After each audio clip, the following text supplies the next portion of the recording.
syempre. Diba? Happy family. Hello mga kalingap. Hello mga kalangga. Please subscribe Jen's Journey.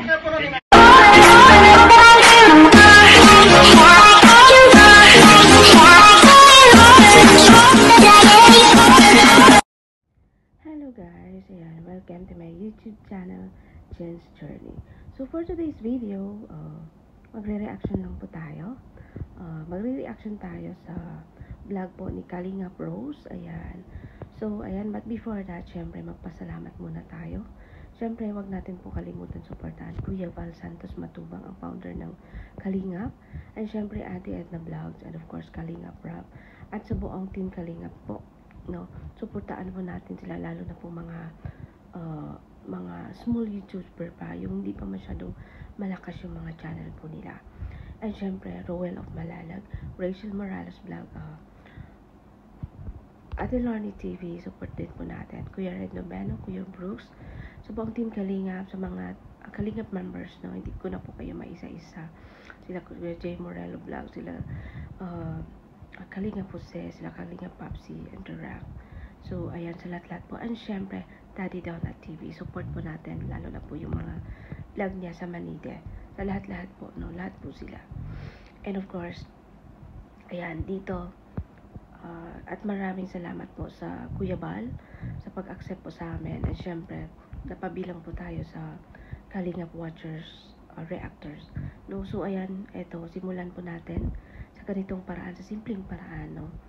So, although ako hindi ko alam, pero wala pa po akong masyadong experience about sa reaction, sa pagre-reaction. But syempre, I try my best, no, kung ano lang po yung kaya natin. At syempre, hindi pa po malakas yung channel natin, pero syempre, kahit pa paano, magpapag-promote po tayo, makapag-reaction po tayo sa mga YouTubers na hindi pa po masyadong malakas yung views or malakas yung channel niya, kagaya po ni Kalingap Rose. At siya po yung una akong reaksyonan. Ayan, shoutout po sa iyo, Kalingap Rose. Support niyo po guys ang full video nito. I-watch niyo po kay Kalingap Rose itong vlog niya sa matanda na nanay na 94 years old na natagpuan po niya sa Masbate. So ito po yung una ko napili kasi naawa po ako, no. Kumbaga, naalala ko po si lola ko kasi suddenly ngayon namatayan po tayo, no. Namatay po si lola. Pero ito po yung una kong i-reaction. Ayan, shoutout sa Kalingap Rose. Supportaan nyo din guys ang mga vlog po ni Kalingap Rose kasi kahit hindi man po malakas yung channel nila, biruin nyo, pumupunta po sila sa ibang lugar, sa iba't ibang landing pad po para mag-scout, maghanap ng matulungan, no, mga deserving po. Which is umabot po siya sa Masbate para matagpuan po niya itong si nanay na 94 years old. Napakalayo po ng Masbate siguro. Parang malayo yan, no? Pero kalayo mo nakarating po si Kalingap Rose doon. And syempre guys, but before that, syempre, una ko po nakilala si Kalingap Rose kasi simula kasi na nagre-reaction ako, nag-support ako sa Rochelle. Si Kalingap Rose is palaging bukang bibig ni Roel, no? Palagi niya sila shoutout. So, yun pala, Kalingap Rose is also Matubang, no? Relatives pala sila. So, nalaman ko, Kalingap din pala si Kalingap Rose, Kalingap Bragger, Kalingap Scouter, no? So, doon ko siya unang nakilala. So, sabi ko sa kanya, nanonood siya sa mga live ko. So, sabi ko sa kanya, punta ka doon sa live na, no, ni Ate Ana Hanley. Shoutout kay Ate Ana Hanley, ang member po ng Kalingap Watchers po. Kasamahan ko po siya. So, sabi ko, punta ka doon kung gusto mong manalo. Punta ka doon kay Ate Ana Hanley kasi nagpa-parable siya every time na may live siya. So, ayun, pumunta siya doon. At suddenly, at syempre, ayan, andun na siya nakilala na hanggat sa, palagi na siyang nanood sa akin. So, ayan, Kalingap Rose, maraming salamat na kilala kita. At syempre, isang karangalan po ang makilala mo si nanay. Nakikita ko po si nanay na napakamasayahin niya dahil sa edad niya. Malakas pa po siya, no? Ano, Ate Kalingap Rose? Malakas pa po siya. 96 years old, guys, no? Malakas pa po siya. Kaso lang yung bahay na po niya, sira-sira na po, no? So, ayan, may mga mabuting puso po dyan, no? Kung handa po kayong tumulong, may mga sobra-sobra po kayo, kontakin nyo lang po si Kalingap Rose para po kay nanay na Yan, napakalakas pa po at masayang nanay. Siyempre, ang sekreto nga lang daw po sa pampahaba ng buhay is kumapit kay God. Which is yun yung totoo. No, naalala ko si Lola. Naalala ko si Lola ko kasi kumbaga hindi ko siya nakasama, no. Hindi ko siya nakasama. Although hindi kami malapit sa lola ko, yung namatay na lola ko. Kasi may something around, like may attitude siya na pinakaayaw ko. Pinakaayaw ko kasi yung hindi pakisama sa ibang tao. Baka baliktad kami kasi kami ng ugali ng lola ko. Ako kasi pakisama ko sa lahat. Yung lola ko parang may something strict na yun. Pero yun nga, hindi ako nagmana. So nung time na yun, nag-aaway kami. Pero last year nung umuwi ako, okay na kami ng lola ko. So ngayon lang talaga na taon, hindi ko inakala na nga ganun na pala si lola. Kasi wala talaga akong balita. Wala akong balita na may ganyan na po yung kalala yung nararamdaman niya. At syempre, bumunta ako ng diet para din sa channel ko at ma-meet ko yung mga ibang kalingap para pag uwi ko sa amin, mag-charity vlog din ako. Yun po yung purpose ko doon, bakit pumunta po ako sa diet. Hindi lang po porket kalaga. So, ayan, kaya suddenly napunta po tayo sa diet. At suddenly, hindi po natin na-meet si Kalinga Pros kasi yung pagpunta ko po ng diet is grabe po yung ulan, araw-araw umulan. Hirap nga kaming makapunta sa doon sa Manide nung nagbigas ako doon. So Kalinga Pros, sobrang pasensya po at alam ko po na gusto mo po akong ma-meet, gusto po, pero hayaan mo sa susunod na pagpunta ko dyan, sa next year po, dadaan po ako dyan. Siyempre, hindi na po ako pabalik dito sa abroad. So, sana po magkita po tayo at makastay ako dyan ng medyo matagal before ako uwi po ng Davao, no? Ayan, maraming salamat po Kalinga Pros sa tiwala mo po sa akin.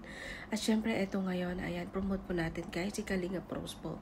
Sa hindi pa po nakasubscribe kay Kalinga Pros, tusukin po nyo yung mga channel niya. At syempre, dalawin niyo po yung mga live nila, mga vlog nila kasi hindi po biro ang mag-vlog guys. Naranasan ko po yung mag-vlog. Kaya pa ko pumunta dahil kasi gusto ko pong mapatunayan or ma-try personal yung pagbablog po, no?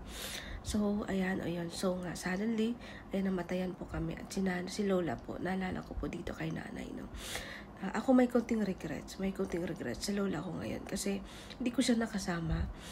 Kung alam ko lang na may gano'n na pala yung kalala yung pakiramdam niya, siguro doon ako umuwi. At nalagaan ko pa siya kasi napakasakit po ng pagkamatay po niya, no? Siyempre may regrets po ako kasi matagal na pala yun siya nahulog sa hagdan niya kasi yung hagdan, bahay niya may hagdan.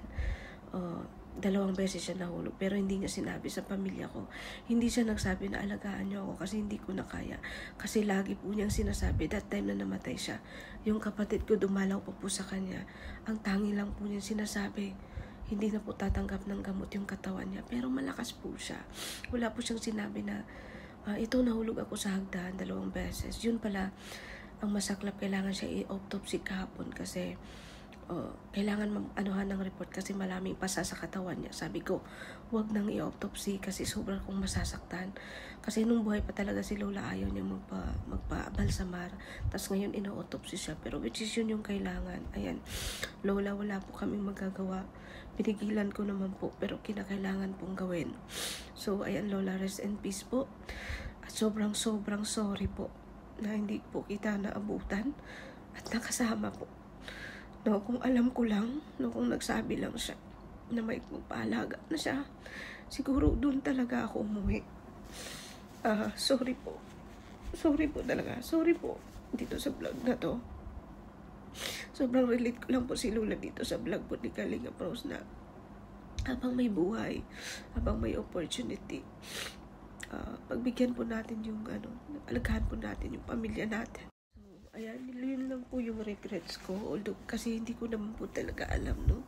Kasi kung alam ko lang, kung may update lang yung pamilya ko na ganito na ganyan, uuwi ako doon kung nasa Bicol pa ako. Uuwi po talaga ako doon. Kaso lang, pagdating ko dito, suddenly yun, nalaman ko. So, Anyway, let's move on tayo. No? Alam naman po ni Kat kung ano po yung layunin natin, kung bakit tayo napalayo at di nakauwi ng Davao para makasama si Lola ko. So Lola, alam ko naman naiintindihan mo ako. Sana kung nangyari yun nung andyan pa ako sa diet, syempre uwi ako dyan, hindi ako makabalik dito. So, nagkataon lang po, nandito na tayo at hindi po tayo makauwi kasi kababalik ko lang po dito sa abroad. So, ayan, Kalingap Bros, syempre magpapasalamat po tayo. Subscribe niyo po at supportaan lahat po ng buong team Kalingap. At syempre guys, dito kay Kalingap Bros, supportahan po natin ang kanyang mga vlog. At sa mga hindi pa po nag-subscribe, Kalingap Bros po, subscribe niyo po. At syempre sa mga hindi pa po nakasubscribe sa akin, follow my journey. Please subscribe my channel, Jen's Journey. And syempre, click the notification bell para lagi po kayong updated sa akong mga upload. And of course guys, until next time, ayan, maraming salamat po sa patuloy niyo pong suporta kay Jen's Journey. At maraming pong salamat sa inyo po sa pagsama niyo po sa aking paglalakbay. Of course, number 1 po dyan, ang mga subscribers and viewers ko. Maraming salamat po, solid Rochelle supporters, and maraming salamat po sa inyo. At syempre ang ka-journey team Sugod ay napaka-solid po magsuporta ang mga team ko, mga members ko. Syempre maraming salamat sa inyo. And of course, shoutout po sa Kalingap Watcher Reactors, mga members, and syempre kay Kuya Parl na admin namin. Maraming salamat po. At syempre hanggang sa muli, hanggang dito na lang po ang ating reaction. And syempre, God bless everyone. Thank you and bye-bye.